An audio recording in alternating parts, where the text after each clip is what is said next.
संपूर्ण लॉकडाउन का मैं भी हिमायती नहीं हूँ। चुनाव हुए बंगाल में, उसमें मुझे लगता है भाजपा के खिलाफ लोगों ने वोट दिया है। भाजपा जिन वादों के साथ सरकार में आई थी उसको अभी तक पूरा नहीं किया। भाजपा ने जो वादा किया वो निभाया नहीं, क्योंकि कुछ लोगों का अभी आंख से पर्दा उठा नहीं है। उन लोगों का पर्दा उठ जाएगा तो वो लोग भी समझ जाएंगे कि पार्टी बोलती क्या है, करती क्या है। पहले इलेक्शन कमीशन का 8 चरण में वोट कराना बंगाल में मेरे हिसाब से गलत है।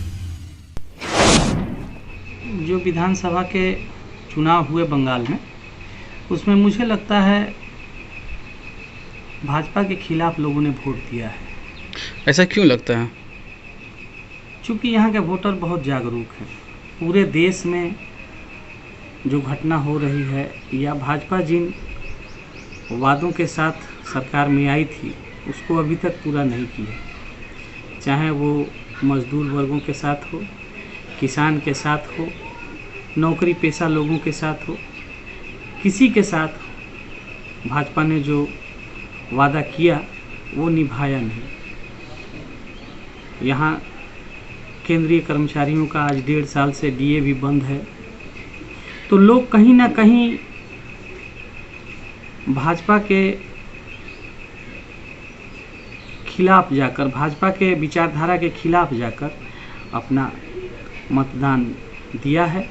और मुझे तो यही लगता है कि भाजपा की सरकार बंगाल में नहीं आ रही। क्या हिंदी भाषी लोग भाजपा को वोट दिए हैं? दिए होंगे। कितने प्रतिशत लोग दिए होंगे? सही अनुमान लगाना तो ठीक नहीं है, लेकिन नहीं बता सकता मैं।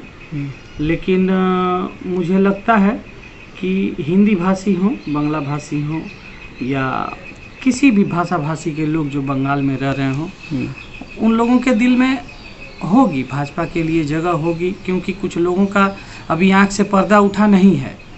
उन लोगों का पर्दा उठ जाएगा तो वो लोग भी समझ जाएंगे कि पार्टी बोलती क्या है, करती क्या है। जैसे आप पर्दा का बात कर रहे हैं, आंख से पर्दा उठा नहीं है, मतलब आप खुल के बोले, मतलब क्या पर्दा उठा नहीं है? मतलब भाजपा क्या ऐसा करके रखा जो पर्दा नहीं उठा है लोगों के बीच में? कुछ लोगों को अभी तक भाजपा के असल रहस्य का पता नहीं चल पाया है। सच में अगर ये भाजपा सरकार होती, भाजपा के लोग सरकार चला रहे होते, तो सरकार तो जनता के लिए होती है और जनता का ही नुकसान हो रहा है। किसान हमारी जनता में आते हैं, मजदूर वर्ग हमारी जनता में आती है, कर्मचारी वर्ग हमारी जनता में आते हैं, रोज़ कमाने खाने वाले भी जनता में ही आते हैं। लेकिन भाजपा ने किसी के साथ अपने जो वादे किए थे उन वादों को निभाई नहीं। बस ये पर्दा जिस दिन जनता के आंख से हट जाएगा, लोग भाजपा से दूरी बनाना शुरू कर देंगे।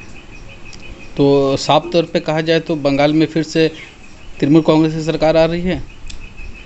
हाँ, मुझे यही लग रहा है कि एग्जिस्टिंग गवर्नमेंट ही फिर से अपनी सरकार तीसरी बार बना रही है। मतलब बंगाल के लोग फिर से तृणमूल कांग्रेस पे भरोसा जता रही है? भरोसा जताए तो हैं।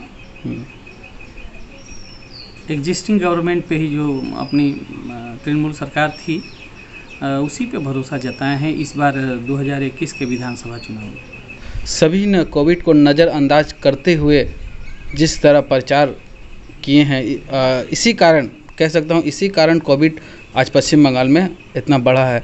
तो इस विषय में आप क्या कहना चाहेंगे? कहना ये चाहेंगे कि सबसे पहले इलेक्शन कमीशन का 8 चरण में वोट कराना बंगाल में मेरे हिसाब से गलत है। क्यों गलत है? तमिलनाडु में देखिए 234 विधानसभा सीट है, वहाँ 1 चरण में ही चुनाव कर दिया गया। तो फिर बंगाल में 294 सीटों के लिए क्या ज़रूरत थी 8 चरण का चुनाव कराना? 1 या 2 चरण में कंप्लीट कर लेते।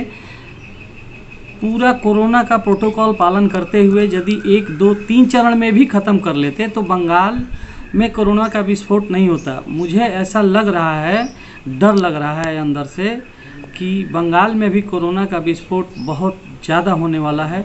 चुनाव है इसलिए लोग समझ नहीं पा रहे हैं या मीडिया में आ नहीं रहा है, लेकिन मेरे दिल के अंदर कहीं ना कहीं ये डर बैठा हुआ है कि बंगाल में भी दिल्ली के तरह, मध्य प्रदेश की तरह कहीं ना कहीं कोरोना विस्फोट होगा।